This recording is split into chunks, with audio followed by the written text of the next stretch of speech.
retort. I'm not worried, I'll follow reward. You pop my head open like a gun. Pop his head open like a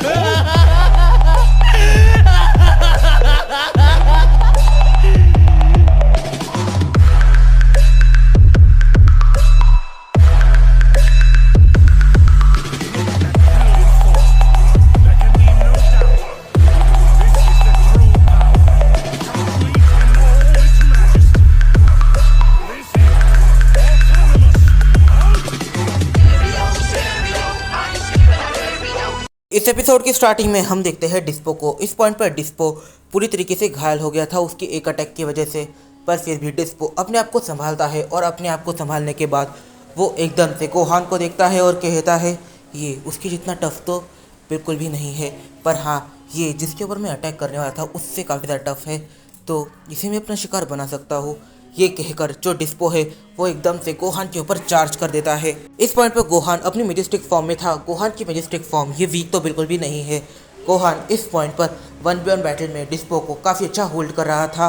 फिर dispo एकदम से अपनी max power के अंदर चले जाता है। डिस्पो की जो मैक्स पावर है वो अपने आप में ही काफ़ी ज़्यादा है, उसे हराना नेक्स्ट टू इम्पॉसिबल बन जाता है और इस पॉइंट पर वो अपनी स्पीड को काफ़ी ज़्यादा इंक्रीज कर सकता है।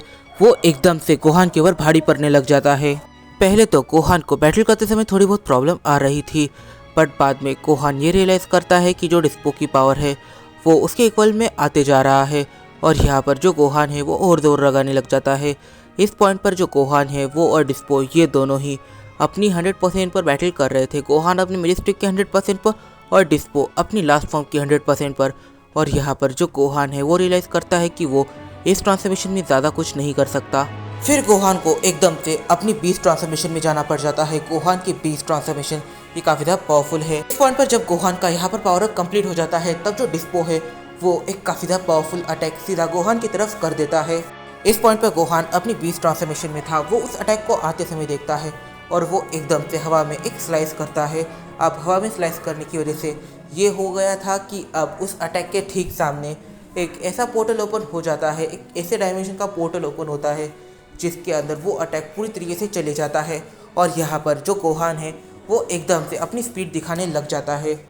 इस पॉइंट पर यहाँ पर जो डिस्पो है उसका पूरा ध्यान गोहान के ऊपर था। इस वजह से हिट यहाँ पर आकर सीधा डिस्पो के ऊपर अटैक करना स्टार्ट कर देता है। इस पॉइंट पर डिस्पो और हिट ये दोनों ही ठीक एज के ऊपर बैटल कर रहे थे, मतलब कि उस एरिया पर बैटल कर रहे थे जहाँ से ये लोग काफ़ी आसानी से गिर सकते थे।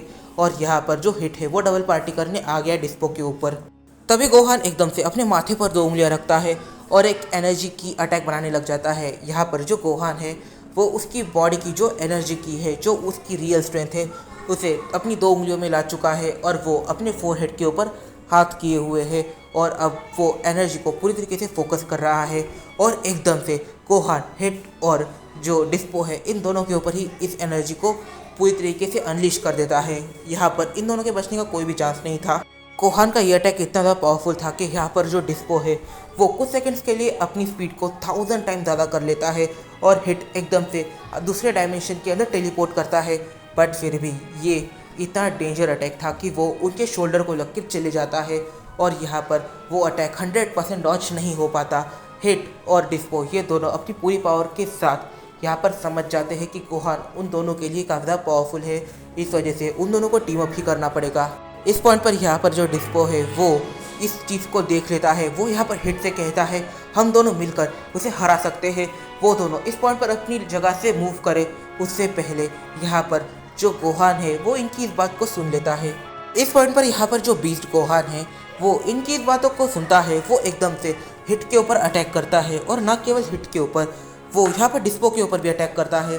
पर जो हिट है वो एक अलग डायमेंशन में होने की वजह से बच जाता है, बट डिस्पो उतना लकी नहीं था। वो गोहान के अटैक को वाकई में डॉच नहीं कर पाता और गोहान के हाथों एकदम से यहाँ पर जो डिस्पो है वो पूरी तरीके से एलिमिनेट हो जाता है। जब डिस्पो एलिमिनेट होता है तब वो यहाँ पर काफ़ी ज़्यादा गुस्सा था, बट फिर भी उसके चेहरे पर डर नहीं था। भले ही यूनिवर्स 11 के काफ़ी सारे वॉरियर एलिमिनेट हो चुके थे, पर फिर भी इन सभी को जिरेन और टोपो इन दोनों के ऊपर कुछ ज़्यादा ही यहाँ पर प्राउड था। वो कह रहे थे कि कुछ भी हो जाए हमारा यूनिवर्स तो हार ही नहीं सकता, क्योंकि हमारे पास 2 स्ट्रॉन्गेस्ट कैरेक्टर्स है। इस पॉइंट पर डिस्पो की ये बात सुनने के बाद जो बेलमॉथ है और मार्करेटा है मार्गरेटा एक हल्की सी स्माइल करती है और जो बेलमॉथ है वो हंसने लग जाता है। यहाँ पर जो पीरस है वो इन दोनों के ऊपर पैनी नज़र रखे हुए था, वैसे वो सारे ही गॉड ऑफ डिस्ट्रक्शन के ऊपर नज़र रखे हुए था। वो यहाँ पर अपने माइंड में सोचता है मे बी इसके पास कुछ ऐसी चीज़ है जो ये हर कहीं से छुपा रहा है। कहीं इन 3 मॉडल्स के अंदर कोई ऐसी बात तो नहीं जो वो हर किसी से छुपा रहा हो, या फिर ये 3 मॉडल्स वाकई में इतना ज़्यादा पावरफुल हो कि वो सारे मॉडल्स को अकेले हराने का दम रखते हो। और यहाँ पर वीरस आगे ये सोचता है कि हम गोकू के बारे में भी कुछ नहीं कह सकते। गोकू, वेजिटा और ब्रोली ये तीनों काफ़ी लंबे टाइम से ट्रेनिंग कर रहे थे। मे बी वो अपने बेस ट्रांसफॉर्मेशन में ट्रेनिंग नहीं कर रहे थे, इस वजह से उनकी जो बेस ट्रांसफॉर्मेशन है वो यहाँ पर गोहान से थोड़ी बहुत ही ज़्यादा पावरफुल है। मे बी उनके पास कोई अलग ट्रांसफॉर्मेशन हो जिसे मास्टर करने के चक्कर में उनका पूरा टाइम चला गया, या फिर उनके पास कुछ ऐसी ट्रांसफॉर्मेशन हो जिन्हें मास्टर करने के बाद उन्होंने इस हद तक पावरफुल बना दिया है कि वो अपने बेस पर ही काम नहीं कर पाए। इस पॉइंट पर यहाँ पर जो गोकू है वो अपने माइंड में ही वेजिटा और ब्रोली इन दोनों से ही बात कर रहा है। गोकू कहता है कि हमें इन सभी के सामने अपनी ट्रू पावर्स को नहीं लाना है। अगर कोई ऐसा अपोनेंट मिल जाए जो वाकई में काफ़ी ज़्यादा पावरफुल है तो फिर मैं अकेला अपने ट्रू पावर्स में जाऊँगा। तुम लोग को अपनी ट्रू पावर में तब तक जाने की ज़रूरत नहीं है जब तक इसकी ज़रूरत ना पड़े। अगर ज़रूरत है तभी जाएंगे, अगर नहीं है तो फिर अपने बेस ट्रांसफॉर्मेशन में ही काम करने का डिसाइड कर लो। ज़्यादा से ज़्यादा हम अपनी सेकंड लास्ट ट्रांसफॉर्मेशन का यूज़ करेंगे। लास्ट ट्रांसफॉर्मेशन का यूज़ तब तक नहीं करना है जब तक बड़ी प्रॉब्लम ना आ जाए। इस पॉइंट पर जो ब्रोली है वो यहाँ पर गोकू की बात में सहमति दिखाता है और वो कहता है तो अभी हम लोग एक ऐसी जगह पर है जहाँ पर अपोनेंट्स बिल्कुल भी कम है, ना के बराबर है, और यहाँ पर जितने भी अपोनेंट्स थे हमने उन्हें ऑलमोस्ट एलिमिनेट ही कर दिया है। अब कुछ कम ही अपोनेंट्स बचे हैं, पर मुझे ऐसा लग रहा है कि हम हमारे बच्चों से अलग हो चुके हैं और ये हमारे बच्चों के लिए सेफ तो बिल्कुल भी नहीं है, खास करके एक रिस्क के लिए। यूनिवर्स 7 के सारे कैरेक्टर्स अपने पत्ते छुपा रहे थे और जिसके पास कोई भी पत्ता नहीं था वो खुद को छुपा रहा था, पर इन सब के बीच था गोकू ब्लैक। इस पॉइंट पर जो गोकू ब्लैक है उसे पहले ही मॉर्टल से काफ़ी ज़्यादा फ्रस्ट्रेशन होता है। उसे मॉर्टल बिल्कुल भी पसंद नहीं। अगर उसे पीस्ड ऑफ करना है तो बस एक ही काम करो, बस एग्जिस्ट करो, यही उसके लिए काफ़ी है। और इस पॉइंट पर जो गोकू ब्लैक है वो इन सारे ही मॉडल्स को एक के बाद एक एलिमिनेट कर रहा था। वो बिल्कुल भी होल्ड बैक नहीं करता, मरे उसे फ़र्क नहीं पड़ता, वो बस एलिमिनेट करने पर ध्यान दे रहा था। यहाँ पर जो सारे चेयर लीडर्स हैं, मतलब कि बुल्मा, चीची और यहाँ पर क्रेलिन भी था, ये सारे कैरेक्टर्स बैठकर सारी चीज़ों को देख रहे थे।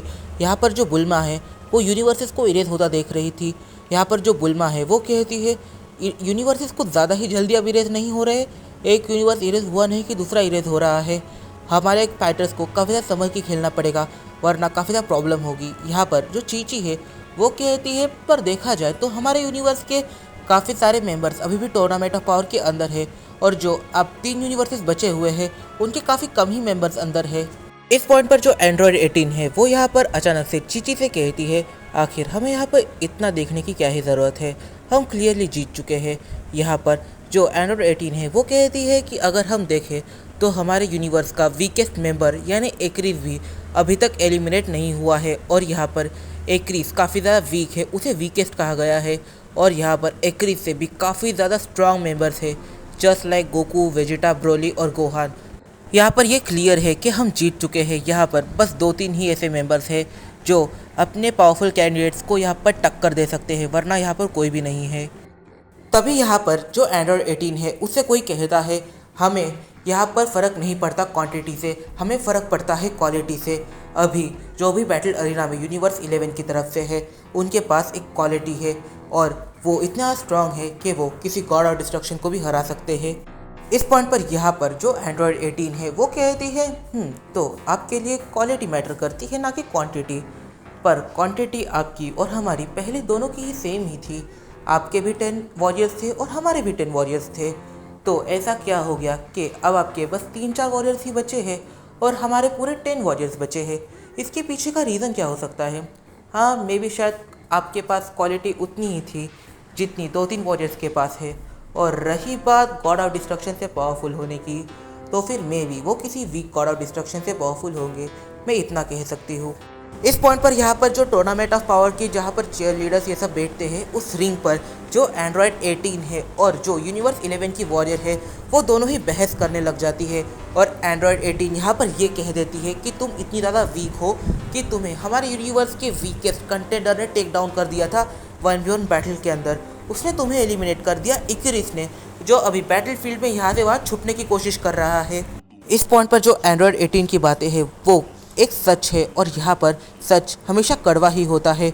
जो बेलमॉथ है वो इन सारी चीज़ों को सुन सुनकर इस हद तक फ्रस्ट्रेट हो जाता है कि वो चिल्लाता है, मॉर्टल अपने मुंह को बंद रखो, तुम एक गॉड ऑफ डिस्ट्रक्शन के सामने हो और अगर तुमने वापस एक चीज़ कही तो फिर मैं तुम्हें इरेज कर दूंगा।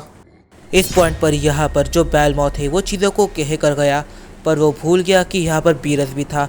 बीरस एकदम से कहता है, ए जोकर, क्या तुम भूल गए कि बैटल ऑफ डिस्ट्रक्शन गॉड्स में क्या हुआ था? मैंने तुम्हें कितने बुरी तरीके से हराया था और अब तुम यहाँ पर मेरे मॉडल को धमकी दे रहे हो। ये मत भूलो कि वो मेरे पर्सनल मॉडल्स में से एक है और अगर मेरे मॉडल्स को कुछ भी हुआ तो फिर ये समझ लेना कि अगर गलती से भी तुम्हारा यूनिवर्स जीत जाता है तो फिर उन्हें सुपर ड्रैगन बॉल्स के लिए मुझसे लड़ना पड़ेगा और अगर उनकी लड़ाई मुझसे हुई तो ये एक्सपेक्ट मत करना कि मैं उन पर रहम दिखाऊंगा और मे बी बैटल होने के बाद मैं उन्हें पर्सनली रेस करूं। इस पॉइंट पर जो एंड्रॉयड 18 है वो यहाँ पर बीरस को शांत करने की कोशिश करती है और वो कहती है, लॉर्ड बीरस, वैसे टूर्नामेंट ऑफ पावर ख़त्म होने में काफ़ी लंबा टाइम लगेगा। हमें पता था कि ये टूर्नामेंट काफ़ी लंबा चलेगा, इस वजह से हम थोड़ा सा खाना अपने साथ लेके आ गए थे। जो एलिमिनेट हो चुके वॉरियर्स है हमने उन्हें हील करने के लिए कुछ चीज़ें क्रिएट करी थी और साथ में हमने हमारे खाने के लिए भी कुछ चीज़ें लाई थी, तो अब हम इसे थोड़ा थोड़ा खा सकते हैं। इस पॉइंट पर जो बीरस है वो यहाँ पर बेलमॉथ से कहता है, देखो बेलमॉथ, तुम और मैं हम दोनों ही अलग हैं पर हम दोनों ही डिस्ट्रॉयर्स हैं। तुम अपने काम से काम रखो, मैं अपने काम से काम रखूँगा। तुम मेरे फेवरेट मॉडल्स को कुछ नहीं कहोगे, बदले में मैं तुम्हारे मॉडल्स को कुछ नहीं कहूँगा। अगर तुम इस चीज़ को मानने को तैयार नहीं हो तो फिर ये मत भूलना कि काफ़ी जल्द अगर तुम्हारी टीम जीत जाती है तो फिर उनका सामना मुझसे होगा। अगर उनका सामना मुझसे हुआ तो फिर मैं उन्हें इस हद तक तड़पाऊंगा कि उनके लिए मौत आसान होगी। इस पॉइंट पर जो इजिप्शियन गॉड हेलस है वो यहाँ पर बीरस की बात को टोकती है और यहाँ पर जो बीरस है वो इससे फ्रस्ट्रेट हो जाता है।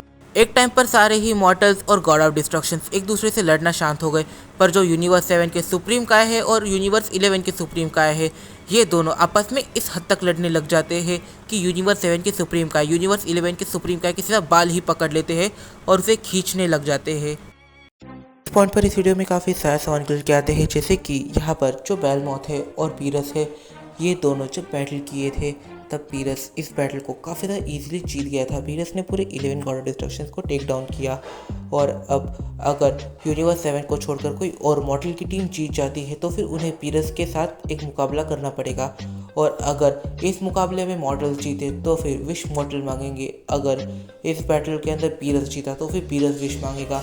इस पॉइंट पर इस वीडियो में काफ़ी सारे सवाल निकल के आते हैं, जैसे कि गोकू वेजिटा ब्रोली आखिर ये इनकी ट्रू पावर को कब अनलीश करेंगे। इक्रिस इतना ज़्यादा वीक है तो फिर उसे टूर्नामेंट ऑफ पावर में रखा क्यों गया है?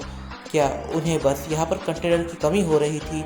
इस पॉइंट पर इस वीडियो में काफ़ी सारे सवाल निकल के आते हैं, तो इनसे हो जाओ हम जाने अपने आने वाले कुछ वीडियो में। तब तक के लिए बाय बाय। अगर तुम्हें ये वीडियो पसंद आई है तो प्लीज़ जाकर इस वीडियो को लाइक कर दो, कमेंट करना बिल्कुल मत भूलना क्योंकि तुम्हारे कमेंट से मुझे मोटिवेशन मिलती है। तो मिलते हैं अपनी अगली वीडियो में, तब तक के लिए बाय बाय।